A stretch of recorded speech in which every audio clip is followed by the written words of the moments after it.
Vamos a arrancar este bloque. Este panel se llama Diseño Digital Centrado en el Usuario. Vamos a tener experiencias de dos emprendedores que, si bien hoy están en el sector privado, han estado en el sector público y creo que son desafíos muy similares, así que será bien interesante la perspectiva. Vamos a arrancar esta mañana con Heidi Ushiyama. En verdad disfruté mucho conocer el trabajo de Heidi, primero en Go.p, ahora desde Beta Lab. Heidi es líder de experiencia de usuario con un historial demostrado de trabajo en la banca y en el gobierno. Tiene una amplia experiencia en diseño de servicios y transformaciones estructural para la era digital. Así que vamos a abrir contigo, Heidi, este primer bloque. Bienvenida. Gracias, Yolanda. Súper feliz de estar aquí. Siempre me sorprendo de la capacidad de convocatoria que tiene el gobierno, 442 personas conectadas. Creo que ese tipo de cosas son las que el sector privado a veces no logra necesariamente hacer, ¿no? Súper genial estar aquí contigo. De hecho, te veo después del aeropuerto, creo, en Boston, que casi te dejé el avión, me parece, y fue la última vez que te vi. Ahí conversamos un par de veces y bueno, de ahí como que te perdí un poco el rastro. Qué genial que estés ayudando al gobierno de Perú. De hecho, bueno, lo necesitamos aquí, ¿no? Necesitamos la calidad de persona que eres y tu expertise también. De hecho, no sé si todos te conocen, Yolanda, pero Yolanda fue el equivalente a Marushka en México por varios años y es una capa también. No sé si hay un espacio en el que tú compartas tu experiencia, pero sería súper rico, creo, para todos conocerla. Por mi lado... Perdón que te interrumpí, pero sí, no le dale. dije el resto del programa de hoy. 2 minutos, Heidi, porque justo partimos con ustedes. Pero hablando de experiencias internacionales, vamos a tener después a Carlos Candiani y a Camila Robles con diseño UX UI. Luego vamos a tener la experiencia de Brasil, que viene Luis Felipe. Cerramos el bloque matutino con Doni Obregón y con Liz Zúñiga con todos los temas de accesibilidad y de inclusión. Estoy segura que ahorita Heidi y Carlos hablarán de la importancia de diseñar para todas y para todos, sobre todo para las personas con discapacidad. El bloque de la tarde me toca compartirles qué importantes son los componentes reutilizables en el diseño de servicios y ahí pondré de ejemplo varios de los servicios que se lanzaron en Gov.mx. Seguirá plataforma Facilita. Soy fan de Facilita, me parece que es un componente reutilizable de la suite de Gov.p que nos permitió, por ejemplo, administrar un registro de más de 4,000 asistentes a este bootcamp. Y cerraremos con diseño legal, facilitado por Caro Valencia y con Luis Urbina. Así que tenemos una agenda bastante potente, Heidi y Carlos. Adelante, Heidi.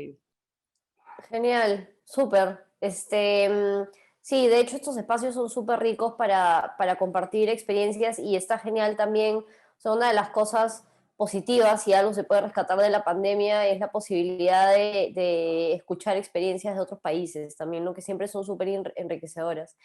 Les cuento un poco sobre mí. Yo tengo esta carrera medio extraña, o más bien dos carreras cuya combinación es un poco extraña, y por eso es que soy User Experience Designer, creo. Yo estudio publicidad y política pública en la universidad, hice las dos carreras en paralelo, y lo cual creo que me hizo esta combinación de persona súper empática con el ciudadano, o como súper en contacto con las necesidades del país y de toda la desigualdad social que podemos tener hoy en día también, desde hace ya muchísimos años. Y esta otra parte que es como más la publicidad, que vas como más al sector privado, vender estos principios de competencia bueno, de libre mercado, ¿no? Entonces, tengo estas como dos componentes que finalmente se unen en lo que hoy soy, que es diseño estrategia para hacer cambios estructurales en las organizaciones mediante la entrega de servicios de alto valor para los clientes, en el gobierno, los ciudadanos, ¿no? De hecho, me parece genial. Hay algunos que tienen su fotito en Zoom, el escudo que tenemos en Go.p. Hay una anécdota interesante ahí de cuando trabajábamos en el gobierno, o cuando yo trabajé en el gobierno particularmente. De hecho, yo venía trabajando, haciendo consultoría en banca la mayor parte del tiempo hasta que ingreso al gobierno a hacer innovación en la PCM. Innovación en el gobierno es una palabra compleja de digerir, porque, bueno, igual o sucede también en el sector privado, ¿no? ¿Qué es la innovación? En realidad es hacer pequeños cambios que generen comportamientos distintos eh, y que al final no tienen que ser como esta gran estrella súper disruptiva, sino son estas pequeñas cosas que puedo ir haciendo en el día a día que pueden mejorar la manera en una cadena de valor, que pueden mejorar la vida de todos, ¿no? Los que nos encontramos en esa cadena de valor y también los que son receptores o beneficiarios de la cadena de valor. Y eso es algo que aprendí en el gobierno, que uno de los problemas estructurales que tiene el país es que nada está diseñado realmente. O sea, no está diseñado el sistema de transporte, no está diseñado el sistema de salud, no está diseñado todo como que medio ha ocurrido en el tiempo. Tiene que ver con temas también de cada gobierno viene y pone sus propias reglas y tira a la basura las cosas que ha hecho el pasado y retoma las cosas, o toma más bien las cosas que él o ella quisiera, ¿no? Entonces, eso es algo, esta generación, bueno, la innovación tiene que pasar muy rápido en el gobierno y tiene que ser como la contracultura de lo que tradicionalmente ocurre en el gobierno, que es temas como más a largo plazo, más a escala gigante, y para poder generar este tipo de agilidad y este tipo de innovación es necesario hacer las cosas distinto, ¿no? Pensar de manera distinta, incluyendo, quizás me tengo que equivocar antes de sacar una norma y escalarlo para hacer política nacional. Quizás me tengo que equivocar para poder aprender y realmente sacar algo que beneficie al ciudadano y que el ciudadano esté de acuerdo en el que eso está beneficiándole y lo utilice, ¿no? Entonces, cuando entramos en el gobierno, creo que una de las cosas eh, que más me chocaron fue como el clash cultural que yo sentí de una mentalidad que venía de una mentalidad de competencia, una mentalidad de sector privado, a una mentalidad en la que habían algunos servidores públicos que sí estaban ahí como peleando por el ciudadano, luchándolo todos los días contra corriente y lo que se tenga que hacer, y otros con mucho miedo de cambiar las cosas, con mucho miedo de hacer las cosas distinto, porque ya se han viniendo haciendo de esa forma, y algo que aprendí es que las leyes se pueden cambiar, o sea, las leyes, haces otra ley que deroga la anterior y listo, se cambió. Si hemos podido sacar a 4 presidentes, creo que han sido 4, ya perdí la cuenta, a 4 presidentes y el Congreso ha sido capaz de sacar a 4 presidentes, entonces ¿por qué nosotros no podríamos cambiar una regla que hoy tenemos que está fuera ya está totalmente obsoleta de cara al ciudadano? ¿No? Somos uno de los países con más leyes en el mundo. Leí por ahí un artículo que decía eso. ¿Qué significa eso? Que nosotros no aprendemos del pasado, sino que simplemente tratamos de seguir haciendo cosas sobre eso, y parte de hacer diseños centrados en las personas va por no solamente entender al usuario final, sino a la raíz del problema, ¿no? Que muchas veces es interno y es dentro de la organización. Entonces eso aprendo en el gobierno y muchas otras cosas más. Fue una experiencia súper enriquecedora personalmente. Yo creo que cualquiera que trabaje en el gobierno puede decir lo mismo. Y luego como que el gobierno nunca se te sale de dentro, así que cuando me voy al sector privado sigo trabajando en algunos proyectos todavía con el gobierno. Y en eso estoy hoy en día, estoy haciendo consultoría de hecho he estado trabajando con Carlos bastante también en RIMAC, haciendo consultoría para el sector privado y bueno, con mi corazoncito de gobierno todavía ahí metiéndome algunas cosas con el Ministerio de Trabajo, por ejemplo, ¿no? Eh, entonces eso, no sé si me tomé más de lo... no, todavía estamos con tiempo.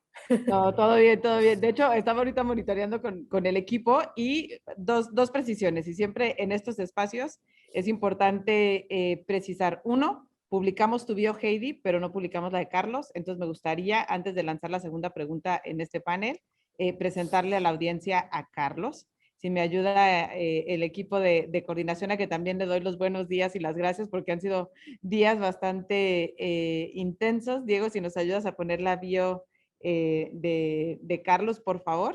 Carlos Hoyos es psicólogo social con más de 12 años de experiencia analizando y comprendiendo el comportamiento del consumidor mediante diversas metodologías de investigación y diseño.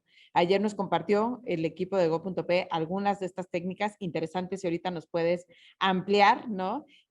Tu perspectiva, sobre todo teniendo también estos espacios público-privado, como Heidi también nos lo compartió, gestionando proyectos ágiles y desarrollo de equipos y de personas. También ayer en las conversaciones fue bien interesante cómo reiteradamente se compartió la necesidad y la riqueza, más que necesidad, que aporta a tener equipos diversos. Ahora eres lead de diseño del comportamiento. Voy a traducir lo que pusiste en inglés porque tenemos muchas personas de diferentes partes y regiones del Perú, pero Lead Behavioral and Service Design básicamente está enfocado en tener mucha sensibilidad en el diseño del comportamiento. Hay cientistas del comportamiento, así que Carlos, creo que sería bien interesante que nos compartieras cómo se traduce esto en trabajar pensando en el usuario. Conozco muy bien a Miguel, un colega tuyo de RIMAC, en varias de las mesas en materia del diseño de la política de inteligencia artificial, así que sé que usan bastante los datos para poder entender mejor el comportamiento del usuario. Bienvenido a este panel. Gracias, Yolanda. Y sí, efectivamente, Miguel no solo lo conozco, ha sido mi jefe en un momento, así que una persona muy capa y que está haciendo bastante por la inteligencia artificial en el país. Les cuento un poco, sí, efectivamente mi experiencia es más hacia el mundo privado que el público. Sí, digamos, he aprendido muchísimo en esos años. Eh, si bien como yo vengo de la psicología, el descubrir lo que es el diseño ha sido un momento de cambio en mi carrera, porque lo importante, o lo más importante que fui descubriendo es, yo venía digamos, de un trabajo bien centrado en lo que era entender a las personas, ¿no es cierto? Entender a los consumidores, investigación de mercado, que entiendo que ya ayer han estado compartiendo varias herramientas, que, ¿no? Como las entrevistas, los grupos focales, ahora todo con las herramientas digitales, mejor aún. Entonces me parece genial que ya lo hayan revisado. Para mí ya o sea, yo no puedo concebir un proyecto en el cual no me acerque al usuario. O sea, es casi como que antinatural ya casi para mí y para las personas con las que trabajamos, porque es una pieza clave, ¿no? O sea, no puedes proponer soluciones a problemas si no has entendido el punto de vista de quien tiene el problema, ¿no? Entonces, sin embargo, cuando descubro todos los temas de diseño, me di cuenta de que no se trata solamente de entender, ¿no es cierto?, de investigar y entender qué es lo que está pasando con las personas, sino luego en proponer maneras de solucionarlas. Y así es como, digamos, propongo en RIMAC, y bueno, ahora está cada vez expandiendo más lo que es el diseño de comportamientos, ¿no? El diseño de comportamientos es, digamos, un matrimonio entre la escuela de diseño, como Heidi mencionaba, y con lo que ella tiene bastante experiencia, junto con las ciencias del comportamiento, que son, por ejemplo, la psicología, antropología, sociología, economía, que tienen muchos hallazgos, muchos aprendizajes que han ido saliendo en estos últimos tiempos, y cuando los juntas, puedes lograr cambios de comportamiento con mucha mayor precisión digamos, con mucho más ahorro en recursos. Ejemplo de eso y en el mundo público, es la organización OEFA, ¿no? La OEFA, hace 2 semanas, Karina Montes, que lidera un grupo que se llama BE-OEFA, que es, ¿no?, Behavioral Economics OEFA, han publicado, lo pueden encontrar, si me buscan en LinkedIn van a poder encontrar el link donde he compartido ese documento, donde han publicado 5 experimentos exitosos, muy exitosos, con muy buenos resultados, que han logrado justamente generar cambios de comportamiento en empresas que estaban siendo reguladas en temas de comportamientos relacionados con el cuidado del medio ambiente, ¿no? Y el cumplimiento de muchas de las consignas que la organización estipula.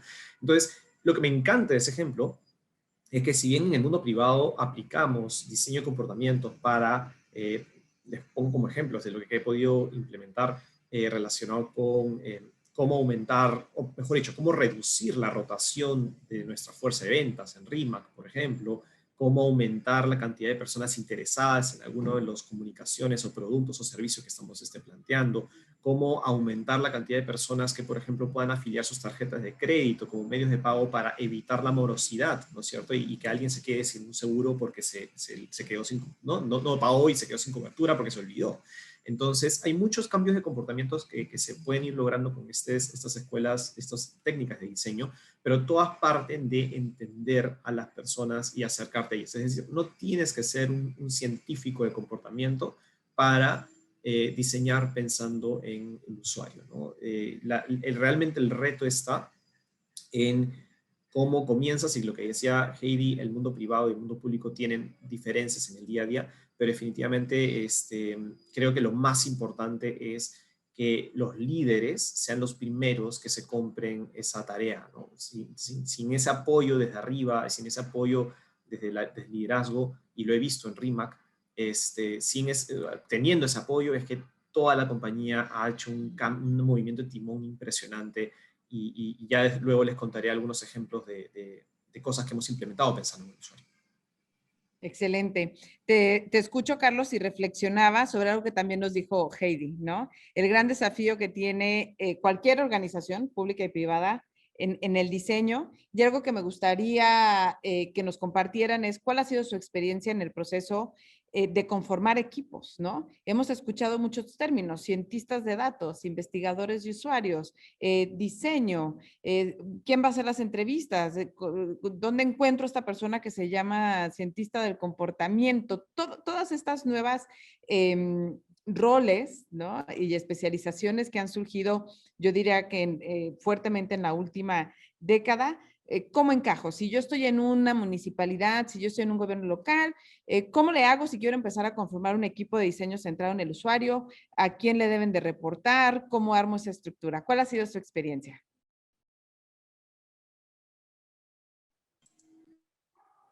Dale, Heidi. Yo ahí te complemento. Gracias. Ya, súper. El equipo es lo más importante en este proceso. He tenido la suerte de trabajar con equipos que siempre han tenido mucho corazón. Han sido en el fondo, como creo que a mí me gusta trabajar con buenas personas, y creo que eso es algo bien importante porque el equipo tiene que dar confianza. Cuando conformamos el equipo de PCM de innovación, y varios todavía siguen aquí, y qué gusto todavía verlos por acá, tienen como 2 o 3 años más o menos ya trabajando en gobierno. Tuvimos que tener mucha paciencia porque primero no teníamos mucho presupuesto, como suele pasar en el gobierno. Entonces era como esto de convencer a la gente que tienes que entrar a trabajar en el gobierno porque de verdad tenemos que cambiar el país, porque hay que hacer las cosas distinto. Y entonces creo que ese corazón como de propósito es súper importante en las personas. Las habilidades también, pero no solamente las habilidades y las competencias técnicas. O sea, si yo quiero armar un equipo de desarrollo, por ejemplo, necesito gente frontend, backend, diseño, researchers y demás, sino también las habilidades blandas, ¿no? Porque el equipo tiene que saber comunicarse entre sí y también saber comunicar hacia afuera. Entonces, creo que esa posibilidad de ir encontrando gente que luego va encajando como unas piezas de rompecabezas para formar un equipo cohesionado y que al final puede empujar hacia y remar hacia el mismo lado es bien importante. Yo creo que eso, habilidades técnicas y blandas que se complementen y trabajar con propósito, ¿no? Un equipo que realmente sienta que está ahí por la causa. Carlos, ¿cuál ha sido tu experiencia? Y ahorita Sí. me quedé reflexionando algo que mencionó Heidi, y no sé si acá en el sector privado ha sido distinto o es muy similar en la parte de también compartir esa pasión, diría yo. Sí, definitivamente, coincido perfectamente con Heidi, y creo que ese es uno de los retos en cómo una organización, y no hablar de personas, sino organizaciones, logran esa madurez de diseño, y es que tiene que ver, lo que siempre buscamos es la empatía, ¿no? La empatía no es una palabra, digamos, muy rebuscada ni muy compleja de desarrollar. La empatía simplemente consiste en ponerte en el lugar de las otras personas, ¿no es cierto? Entonces, lo que suele suceder en las organizaciones es que nos acostumbramos a trabajar y a que lo que sabemos, y vamos aprendiendo más de cómo funcionan nuestros procesos, ¿no es cierto? Entonces, digamos, si ustedes están a cargo o están trabajando en, no sé, un proceso, un trámite, pongamos, un trámite, qué sé yo, de documento de identidad, lo que fuese, conforme pasa más tiempo, las personas de la organización aprenden y se naturalizan con el proceso y por ende comienzan a separarse de lo que vive la persona a pie, el ciudadano, que nunca en su vida quizás ha hecho este trámite. Entonces, para lo que a mí me parece obvio, a las demás personas les parece una locura, ¿no? Y lo podemos encontrar en miles de operaciones. Y ese es siempre el gran riesgo cuando se quiere implementar el diseño centrado en el usuario. Entonces, lo primero que todos tenemos que hacer es partir de asumir de que lo que estamos haciendo o está mal o no estamos tan seguros de que realmente sea la forma más adecuada. Entonces, siempre tienes que partir desde ese otro punto de vista. A nosotros en la organización en RIMAC hemos tenido etapas, ¿no? Yo lo que sugeriría para las organizaciones que quieren implementarlo es, todo comenzó en la compañía con un área que era el área de innovación, ¿no es cierto? Entonces, el área de innovación que a veces justamente jala estos perfiles, como menciona Heidi, no quiero entrar en tantos detalles de todos los perfiles, si alguien quiere más detalle, por supuesto que puedo responderlo, pero vas a encontrar, en temas digitales, vas a encontrar a las UX, a los UI, el front-end, back-end, service designers, o sea, son muchos roles y no quiero que la gente se maree con tanto título, pero lo importante es por lo menos contar con algunos de esos roles. Para mí siempre creo que un UX es la forma más rápida, es como que una especie del perfil que puede manejar varias cosas diferentes a la vez y que, digamos, centraliza mucho los skills que se necesitan para diseñar pensando en el usuario. Pero finalmente eso suele centralizarse en un área que suele ser el área de innovación. El problema ahí, en esa primera etapa, y lo que suele suceder, y probablemente les va a suceder a ustedes, es que debemos cuidar que esa área de innovación no sea percibida como ajena al resto de la organización, ¿no? Porque lo que a veces sucede es que se piensa que los de innovación son unas personas locas que están con sus ideas creativas, pero no saben nada de la vida real, ¿no? No pisan tierra, y el resto de la organización son los que realmente entienden cómo es el día a día. Hay un proceso de madurez, que por eso decía hace un rato que el liderazgo es súper importante, porque en este momento en RIMAC, por ejemplo, ya no existe un área de innovación, es decir, existe una vicepresidencia a la que yo pertenezco, por ejemplo, pero ya la innovación está en todos lados, está en todos lados, o sea, ya no existe un área que diga, yo innovo, no, toda la compañía innova. Entonces, la organización, seguramente si han hablado acerca de las organizaciones ágiles, nosotros ya no trabajamos, ya no tenemos áreas, ya no tenemos departamentos. Yo ya no soy, yo hasta hace unos años era subgerente, ya no soy subgerente, soy un líder de lo que llamamos un centro de expertise. Y las áreas se han convertido en tribus y en squads, que se le llaman, ¿no? Que son como mesas de trabajo. Entonces, lo que yo recomiendo en temas de gestión de equipos es que cuando ya empiezas a tener estos perfiles no deben pertenecer a un área, es decir, ni siquiera deberían sentarse juntos, deberían estar todo el día con las áreas que están desarrollando nuevos proyectos o diseñando experiencias. Entonces, por ejemplo, si hay un proyecto para cambiar el proceso, pongamos ahora que está muy popular, de renovación de pasaportes, por ejemplo, ¿no? Que todo el mundo está viendo de viajar últimamente. Y tienes un proyecto, tienes una mesa de trabajo que tiene que desarrollar eso, ahí es donde tiene que estar ese UX, ese UI, ese Service Designer. Entonces, así es como que vas plantando semillas en la organización diversas para que esas personas transmitan este estilo de trabajo y no sea un área la que tiene las ideas y luego choca con la organización cuando trata de implementarlas, ¿no? Entonces, esa sería mi recomendación desde el mundo privado. Ojo, esto nos ha tomado unos 3 años en desarrollar, pero vamos bastante bien. Yo de verdad que estoy muy contento ahí de lo que hemos logrado como compañía. Oiga, me entusiasma muchísimo lo que nos comparten y mucho de lo que hemos promovido en el diseño del bootcamp es que sean cosas y casos prácticos. Entonces, me gustaría mucho que escogieran un ejemplo de servicio en el que hayan participado en su diseño y que nos compartan cómo toda esta, me gustó lo que dijiste, Carlos, estos grandes títulos, ¿no? El UX designer, el frontend, el backend, bueno, todo eso cómo se traduce, si nos pueden compartir un ejemplo de cuál fue el problema público o privado que identificaron cómo estos equipos y estas habilidades se integraron para diseñar la solución. ¿Cuál ha sido uno de sus mayores retos, Heidi? Sí, iba a contar un caso del sector privado, pero creo que prefiero contar uno del sector público. Cuando estábamos en gobierno, cuando yo estaba en gobierno, siempre hablo de estábamos como en plural, como que estábamos en gobierno. Em, eh, bueno, trabajamos con el OCE, que es el organismo de supervisión de contrataciones públicas del Estado, como varios de ustedes ya sabrán porque varios vienen de gobierno o están en gobierno ahorita. Y teníamos un challenge, un reto, que era el de rediseñar el proceso de registro de proveedores nuevos del Estado a nivel experiencia de usuario en la web, porque hoy en día la problemática detrás de eso es que hoy en día no se están registrando suficientes proveedores a trabajar con el Estado. Proveedores nuevos, ¿no? Entonces, ahí hay un desfase entre la problemática y cómo yo busco resolverla. Y nosotros siempre saltamos, humanamente, siempre saltamos a la solución, ¿no? Entonces, identifico un problema, alucino cuál es la solución y ya contrato a alguien para que la haga o armo un equipo para que la haga y me salto todo este proceso de, quizás esa no es la solución, quizás ni siquiera ese es el problema. Entonces, lo que hicimos ahí fue, ok, vamos a rediseñar esto, pero antes queremos hacer research. Como Carlos bien dice, la parte de conocer al ciudadano y entender al usuario final, entender cuál es su problemática es fundamental en este proceso. Nos tomamos como más o menos 3 semanas para viajar por todo el país, hacer investigación, entender cuál era la problemática.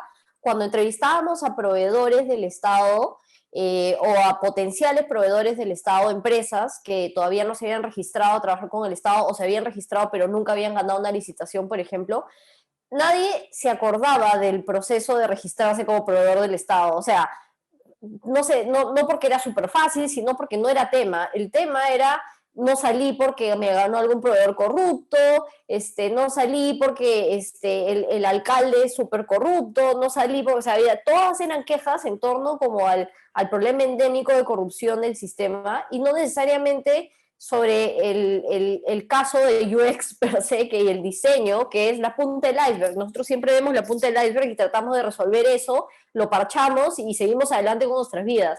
Pero el problema de fondo nunca se resuelve. Y bueno, la corrupción es un problema gigantesco de fondo, ¿no? Tampoco pretendíamos, nosotros éramos como 6 personas trabajando en ese proyecto, que era una combinación de gente de PCM con gente del OCE.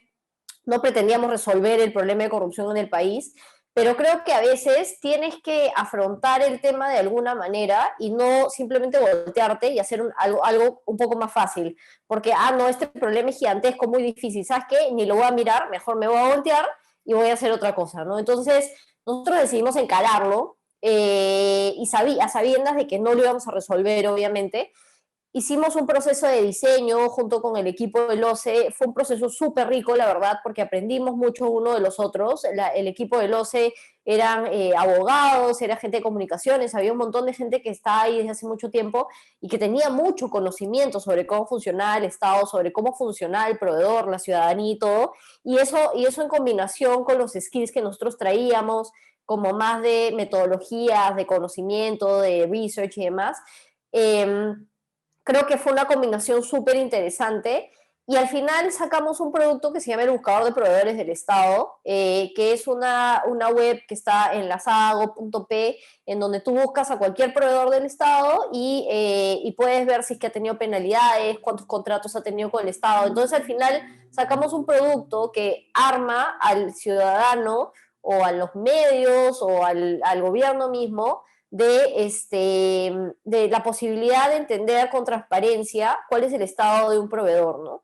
Entonces eso al final creo que más que resolver el problema de experiencia, que era un problema, como les digo, punta del iceberg, tratamos como de ir más hacia el problema de fondo y esa para mí fue un caso súper enriquecedor. De hecho lo comparto bastante también en charlas y conferencias porque porque creo que hasta el día de hoy hubo un cambio en el OCE a partir de ese proyecto. No es solamente lo que sale, sino lo que se queda adentro, ¿no? Y el equipo del OCE hoy en día está buscando perfiles, lo veo en LinkedIn, veo postean perfiles como, oye, necesitamos un UXer, necesitamos... Entonces ya ahí veo un cambio en lo que se necesita para poder lograr hacer servicios o diseñar servicios pensados en el ciudadano, y ese creo que es un legado, se podría decir, mucho más importante incluso que el producto en sí que salió live, ¿no? Entonces, nada, esa era la experiencia que yo quería compartir con ustedes.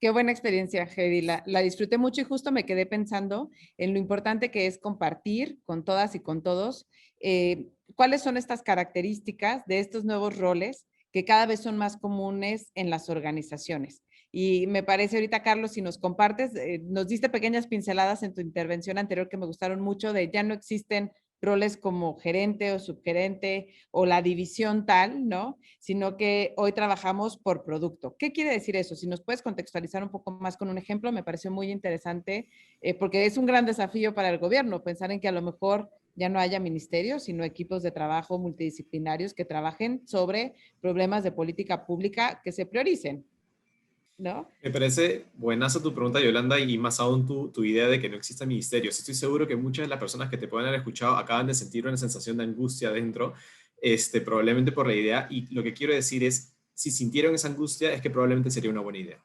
O sea, el miedo a la incertidumbre, y mientras más terror te genera un cambio, es más emocionante y probablemente genere más impacto. Los cambios chiquitos, las pequeñas mejoras incrementales son buenas, pero no disrumpen. Entonces, y disrumpir es bueno, es porque ahí vienen buenas ideas. Entonces, sí, les cuento un poco la experiencia desde RIMAC.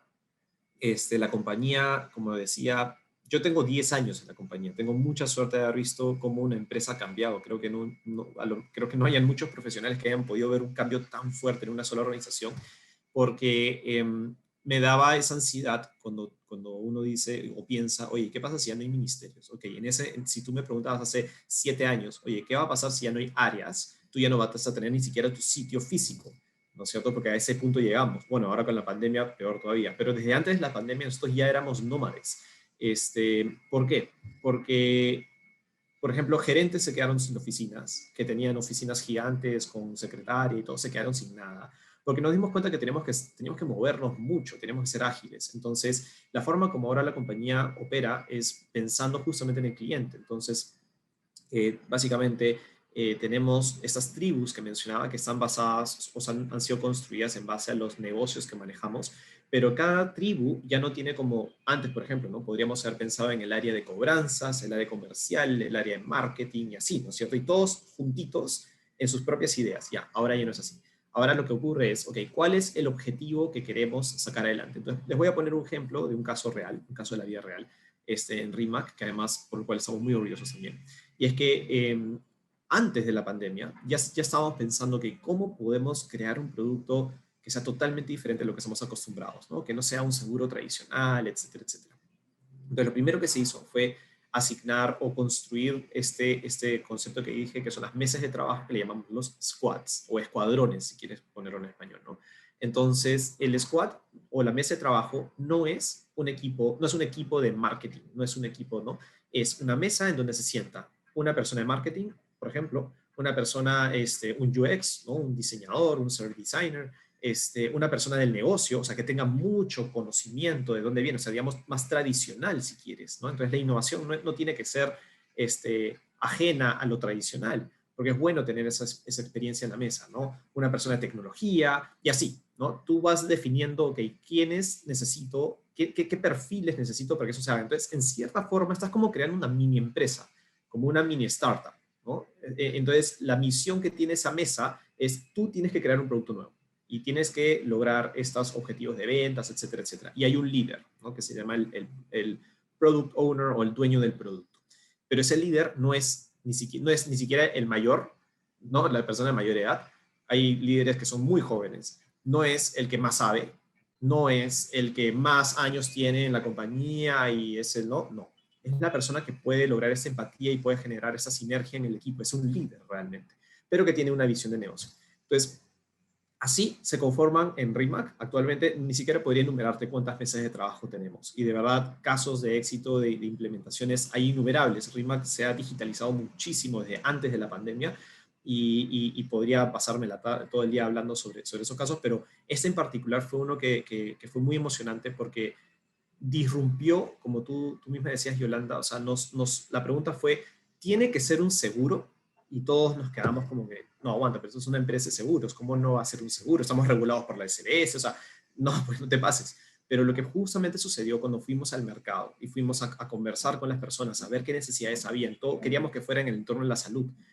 Y nos dimos con que no, la gente no quiere más seguros. O sea, los seguros que hay están buenos, hay que mejorar la experiencia y para eso podríamos hablar de otros temas, pero la gente en verdad tenía otras formas de resolver su día a día y tenía mucho que ver con cómo accedían a las medicinas, ¿no es cierto? Entonces, para hacer la historia corta, hicimos varias entrevistas, nos acercamos mucho con las personas, entendimos sus dolores, entendimos qué era lo que estaba sucediendo, qué no estaba sucediendo y dónde podíamos entrar nosotros. Y de un trabajo muy largo, estamos hablando de un año por lo menos de intentos, de diseños y demás, se ha creado lo que ahora ustedes pueden encontrar en la web, que es cuida.pe. Cuida es una empresa / marca nueva que es de RIMAC, no es un seguro, es un servicio de, digamos, entrega de medicinas que está diseñado para apoyar a las personas que, digamos, son cuidadores de parientes que tienen ciertas condiciones y que necesitan cierto tipo de medicinas con cierta frecuencia. Entonces, el caso fue tan bacán porque nos rompió totalmente los esquemas, pero no es porque tengamos gente muy creativa, porque sí la tenemos, sino porque parte de que entendimos que el cliente no quería un seguro. El cliente quería medicinas rápidas a la mano y que le facilitemos la vida. Entonces, por ahí me tomé la libertad de leer alguna de las preguntas, por ejemplo, que estaban poniendo, porque lo quiero asociar con esto, y es que en todo proceso de innovación y en todo proceso de diseño es inevitable equivocarse, o sea, es inevitable, eso no va a suceder, o sea, no va a dejar de suceder, o sea, es más, es parte del proceso. Lo que sucede es que si tú estás cerca de las personas por las cuales estás diseñando y te acercas mucho y les preguntas mucho y les muestras lo que estás haciendo, es menos probable que te equivoques varias veces, porque ellos son los usuarios de tu producto. Entonces, mi consejo aquí sería que en cualquier tipo de proyecto que cualquiera de los que están escuchando nos quieran emprender, no esperen o no comiencen pensando tener la solución perfecta ya. O sea, tienen que tener lo mínimo indispensable y ya salir a probarlo, y ya mostrarlo. Yo les hago el reto, miren todas las grandes empresas, miren Amazon. Amazon, yo les garantizo, Amazon no se imaginó que iba a ser lo que es ahora. O sea, eso no fue parte del plan original.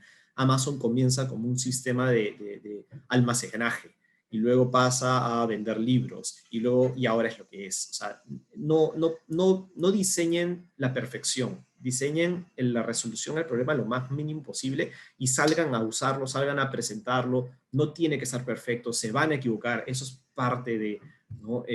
Nosotros nos equivocamos muchísimo y tuvimos que afinar muchas cosas y nuevamente yo creo que eso es una de las principales barreras cuando uno quiere innovar, ¿no? El cómo convences a la gerencia de que esto va a ser costoso, de que esto no es, pues, Roma no se construyó un día, ¿no? Entonces, ese creo que fue un caso bien bacán, bien bonito, estamos muy orgullosos de lo que tenemos y seguimos aprendiendo, ojo, no es un producto que ya está vendiendo millones de dólares, ¿no? Que eso es otra cosa, pero estamos ahí, avanzando, y así es como se innova. Qué buen ejemplo, Carlos, lo disfruté muchísimo. Ya me imagino la disrupción cuando dijeron los gerentes ya no tienen oficinota, ¿no? Ahora toda la oficina es un cowork, ¿no? Ahora en este proyecto le toca liderar al becario que acaba de ingresar a hacer su práctica profesional, pero resulta que sabe muchísimo porque se la vive en la calle y sabe lo que necesita la gente. Creo que esta horizontalidad también nos permite enriquecer mucho y aprender todas de todos. Así que gracias que nos compartes porque es un gran desafío. Y justo también leyendo las preguntas que nos han llegado a través del Q&A y del chat, Heidi, la gente, reflexionaste sobre un tema que es clave y nos dimos cuenta que el problema no era tanto el proceso de registro, sino la percepción respecto, en este caso, de la corrupción en el proceso de procura. ¿Cuál ha sido tu experiencia en el diseño de análisis de necesidades de los usuarios y cómo calibrar y cómo procesar? Si nos pudieras contextualizar un poco más de esto u otro caso que te hayas encontrado en el diseño de servicios públicos donde dijiste, bueno, creímos que iba por aquí, pero nos dimos cuenta que era más un tema de percepción. Al final acabó otra cosa, ¿no? Como este mega servicio de buscador de información que promueve la transparencia, la rendición de cuentas. ¿Cómo guiar, ¿no? O cómo orientar ese esfuerzo cuando también un equipo dice, híjole, este problema puede que nos rebase y que no se paralicen, sino que sigan hacia adelante? ¿Qué consejo les das? Sí, ahí yo creo que digital es una herramienta, la digitalización es una herramienta para la transparencia y para la reducción de burocracia. Si nosotros vemos esta herramienta con ese fin, lo que comenzamos a hacer es jalar la pitita, jalar el hilo, hasta ir encontrando cuáles son los problemas que tenemos que resolver para lograr que digital y la digitalización siga siendo una herramienta de transparencia y de menos burocracia. Si es que digital se vuelve una herramienta para mayor burocracia, entonces ahí tenemos un problema, ¿cierto? Hay otro caso chiquito que les quería contar, que es, por ejemplo, nosotros en el Estado, en el gobierno, partimos siempre por la desconfianza hacia el ciudadano. Entonces, si es que lo notificamos a través de un buzón digital, trasladamos el proceso físico de notificarlo en casa, que nos firme un papel y llevárnoslo a la oficina diciendo ya notifiqué al ciudadano, ¿cierto? Entonces esa experiencia se quiere trasladar a digital de la misma forma. Entonces, en lugar de mandarle yo la notificación al correo, se lo mando a un buzón al que la persona tiene que ingresar para que la organización o la entidad pública sepa que el ciudadano leyó esa notificación. ¿Qué pasa ahí? Que yo le estoy agregando un paso más al ciudadano, ¿cierto? Le estoy agregando la necesidad de crearse una cuenta en otra plataforma, de ingresar al buzón, de leer, de encontrar el buzón. Además, en varias entidades públicas no es tan fácil encontrar este buzón de mensajes. Entonces, ahí el tema es como ir resolviendo poco a poco con un gran propósito, ¿no? Con un gran propósito de simplificación, de hacer la vida más fácil para el ciudadano, de aminorar las instancias de corrupción. Y corrupción, como les decía, es bien grande, es una problemática gigantesca, no solamente en el Perú, sino en varios otros países de Latinoamérica y el mundo. Entonces, nosotros no pretendíamos, lo único que nosotros podemos hacer en realidad es dar más herramientas digitales para la transparencia, dar más herramientas para que la gente pueda tomar decisiones de manera correcta, para que la gente pueda demandar por sus derechos, que haya transparencia y se sepan las cosas, y no la transparencia amarillista que a veces, en donde a veces incurre la prensa, sino la transparencia de información, de data. Se habla mucho de data hoy en día, de diseñar con data, de tomar decisiones con data. El gobierno no está aprovechando suficiente toda la data que se recopila de los distintos comportamientos, de los programas sociales también. O sea, hay mucha corrupción en los mismos programas sociales. ¿De qué estamos hablando, no? Entonces, utilicemos las herramientas, porque no vamos a pretender cambiar a la gente tampoco. O sea, no podemos pretender decir que ya de la nada ahora requiere años de abandono en temas de educación también. Entonces no podemos pretender que de la nada ya la gente no sea corrupta. O sea, eso es una utopía. Así que lo que tenemos que hacer es no poner candados legales, sino más bien transparentar con herramientas, transparentar con información. Creo que esos serían los siguientes pasos, ¿no? ¿Qué pasaría si es que, por ejemplo, ahora yo soy contratada por el Estado, entonces me emiten un certificado de que ya logré hacer bien el proyecto, de que no hubo penalidades, un certificado de que todo bien, y eso, pum, va público, de manera que los proveedores que ya tienen ese certificado de que hicieron bien las cosas, siguen teniendo contrataciones con el Estado. Pero si es que hay una penalidad, si es que alguien ha ido, tiene algún juicio, ya sea hasta juicio de alimentos, o sea, el juicio de alimentos también puede decir qué clase de persona eres, ¿no? Entonces, hay varias cosas que nosotros podemos transparentar, y creo que parte de trabajar con el gobierno es utilizar más estas herramientas para ir transparentando esas cosas que nos van a hacer un sistema mejor, ¿no? Y más simple, más transparente. No sé Buenísimo, si Kate. respondió la pregunta, Yolanda, porque habían varias cosas ahí, pero bueno. No, pero lo que me gusta es que la aterrizaste en un ejemplo concreto, ¿no? De cómo el facilitar o la intención puede ser facilitada a través del buzón digital, ¿no? El que lleguen notificaciones pero hay bastantes desafíos detrás, ¿no? De ese primer paso, que de entrada te ahorra tiempo con la notificación física, pero que puede perfectamente revolucionarse la propia experiencia, ¿no? ¿Cuál es la Exacto. naturaleza de esa notificación? Si puedo anticipar tu necesidad, ¿no? Sí. Hay otra pregunta que viene llegando en la sección de preguntas y respuestas y me gusta mucho, porque dice, bueno, ¿cuáles serían los primeros pasos para poder transformar el mindset de los servidores públicos y poder llegar a tener el conocimiento que permita trabajar en mesas de trabajo o squads? ¿Por dónde empezar? Sí, sí vi la pregunta, estaba súper buena. Y es una pregunta difícil. Es difícil porque también va a depender de cada organización y en dónde está. Yo creo que lo importante en esta pregunta es estar en paz con una idea como organización.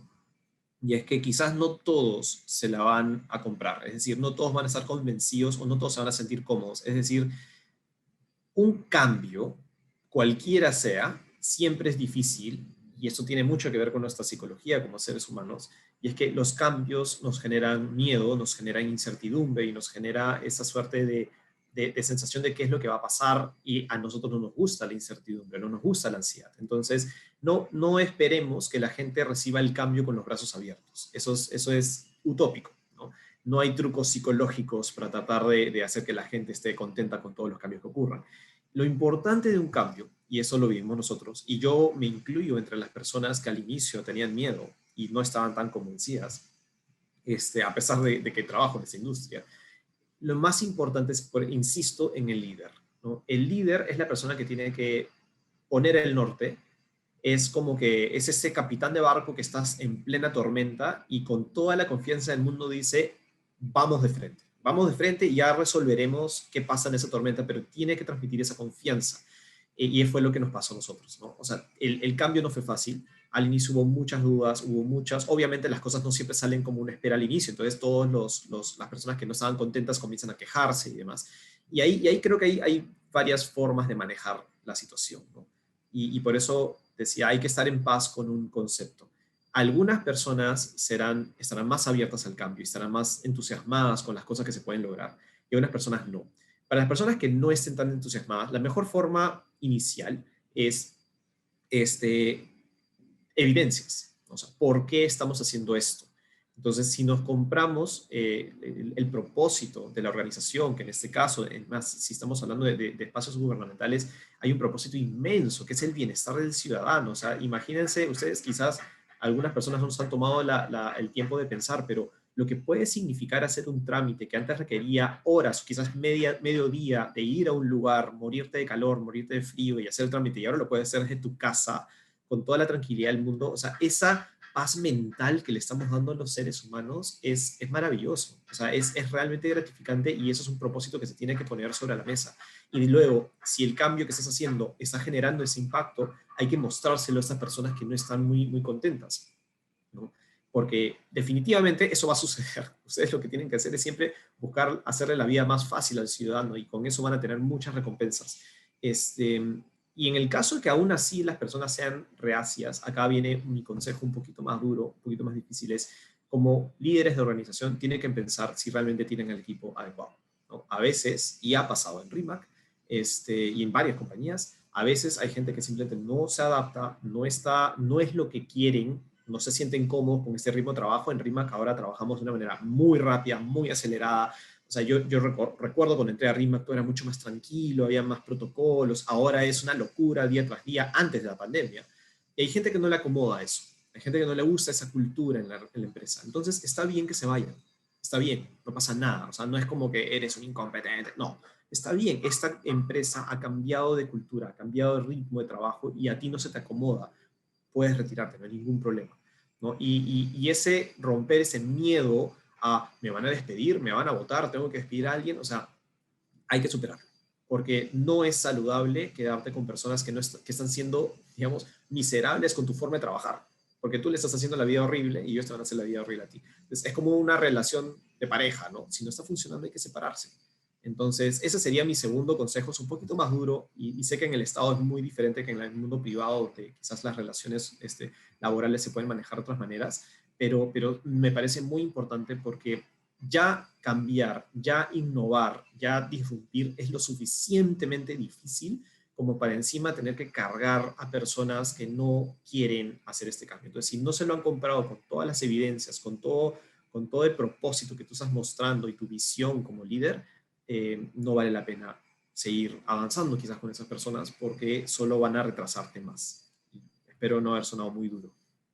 No, creo que también parte de la franqueza en los procesos de diseño de servicio es igual también a empatía, ¿no? Y creo que aquí nos compartes dos cosas bien interesantes. Uno, que sí se puede. Creo que ese es el mensaje más importante que yo me llevo de estas dos intervenciones y es sí se puede innovar en el Estado, sí se puede incorporar buenas prácticas de diseño de servicios centrado en las necesidades de las personas.